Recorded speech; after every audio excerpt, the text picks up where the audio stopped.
Bakit parang bad trip ka na naman sa akin? May nagawa ba ako, ha? Jeric, hindi ko nagustuhan yung ugali ng mga kaibigan mo. Sobrang disrespectful nila.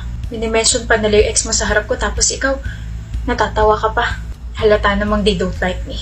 That was just a joke, Mila. A joke na nakakasakit ng damdamin ng girlfriend mo. Masyado lang attached yung mga kaibigan ko sa ex ko.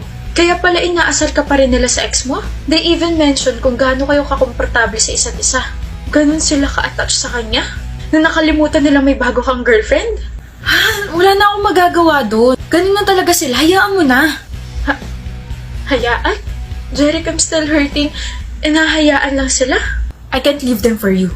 Mahalaga sila sa akin. Hindi kita pinapapili. I know. Pero if you're uncomfy around them, then you're not for me. Masyado kang sensitive. Hindi ka makatake ng joke. Brent? Mila? Huh? Are you okay, babe? May naalala lang. Okay. So, here are my friends. Si Ice at saka si Francis. Guys, this is my girlfriend. Si Mila. So, totoo ka nga. Huh? Nag-i-exist ka nga talaga. What? Halika na, B. Nung pinakita ni Gian yung picture mo sa amin, hindi kami naniwalang papatulan mo siya kasi pangit niya eh. Tigilan niyo nga ako. Anyway, grabe, totoo ka nga talaga. I'm Francis, this is Ice. Don't worry, aalagaan ka nitong utol namin kahit mukhang hindi niya inaalagaan sarili niya. Wisit naman.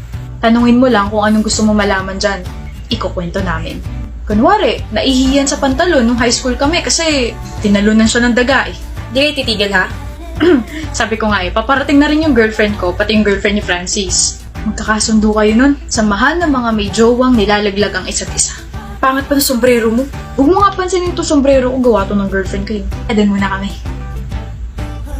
Maya ulit. Pagpasensyahan mo na yung mga yun ha. Kukulit eh.